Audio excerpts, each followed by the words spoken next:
Hi hello friends, welcome back to my channel. ನಾನಿವತ್ತು ನಿಮಗೆ gold ನೆಕ್ಲೆಸಲ್ಲಿ ಅಂದರೆ ಕಡಿಮೆ ಗ್ರಾಮು 5 ಗ್ರಾಮ್ಸಲ್ಲೆಲ್ಲ ನಿಮಗೆ ಒಳ್ಳೊಳ್ಳೆ ಡಿಸೈನ್ ತಂದಿದ್ದೀನಿ. ತುಂಬಾ ಚೆನ್ನಾಗಿದೆ ಇದೆಲ್ಲ ಡಿಸೈನ್ಸ್ಗಳು. ನೀವೇ ನೋಡ್ತಿರ್ಬೋದು, ರೂಬಿ ಮತ್ತು ಕಲರ್ ಬೀಡ್ಸಿಂದು ಮತ್ತು ಪರ್ಲ್ ಡಿಸೈನ್ ಇರೋಂಥ ಡಿಸೈನ್ಗಳು. ಇದು ತುಂಬಾ ಚೆನ್ನಾಗಿದೆ ಕಲೆಕ್ಷನ್ಸ್ ಅಂತೂ.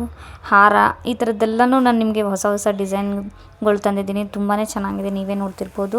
ಮತ್ತು ಯಾರ್ಯಾರೆಲ್ಲ ನನ್ನ ಚಾನಲ್ನ ಸಬ್ಸ್ಕ್ರೈಬ್ ಮಾಡ್ಕೊಂಡಿಲ್ಲ, ಹೊಸದಾಗಿ ನೋಡ್ತಾ ಇದ್ದೀರಾ, ಪ್ಲೀಸ್ ನನ್ನ ಚಾನಲ್ನ ಇಷ್ಟ ಆಗಿದ್ರೆ ಸಬ್ಸ್ಕ್ರೈಬ್ ಮಾಡ್ಕೊಳ್ಳಿ. ನಾನು ಮಾಡೋ ವೀಡಿಯೋಸ್ ಇಷ್ಟ ಇದ್ದರೆ ಲೈಕ್ ಮಾಡಿ, ಶೇರ್ ಮಾಡಿ, ಕಮೆಂಟ್ ಮಾಡಿ. ಮತ್ತು ಇತ್ತೀಚೆಗೆ ಯಾಕೋ ನನ್ನ ವ್ಯೂವರ್ಸ್ ಎಲ್ಲ ಕಡಿಮೆ ಆಗಿಬಿಟ್ಟಿದ್ದಾರೆ, ಯಾಕೆ ಅಂತ ಗೊತ್ತಾಗ್ತಿಲ್ಲ. ನೆಕ್ಸ್ಟ್ ಈ ಥರ ಮಾಡಿಕೊಡಲ್ಲ, ಆದಷ್ಟು ಒಳ್ಳೊಳ್ಳೆ ವೀಡಿಯೋಸ್ನ ಹಾಕಿ ಅಪ್ಡೇಟ್ ಕೊಡ್ತಾ ಇರ್ತೀನಿ. ಮತ್ತು ಇದೆಲ್ಲ ನೋಡಿ, ಹಾರ ಕಡಿಮೆ ಗ್ರಾಮಲ್ಲಿ 35 ಗ್ರಾಮ್ಸಲ್ಲಿ ಇಂದ 40 ಗ್ರಾಮ್ಸ್ ಒಳಗಡೆ ತುಂಬ ಚೆನ್ನಾಗಿದೆ. ಇದೆಲ್ಲ ಗೋಲ್ಡ್ ಹಾರಗಳು. ಡಿಸೈನ್ಸ್ ಅಂತೂ ತುಂಬ ಚೆನ್ನಾಗಿದೆ. ಇನ್ನೂ ಹೊಸ ಹೊಸ ಡಿಸೈನ್ಸ್ಗಳು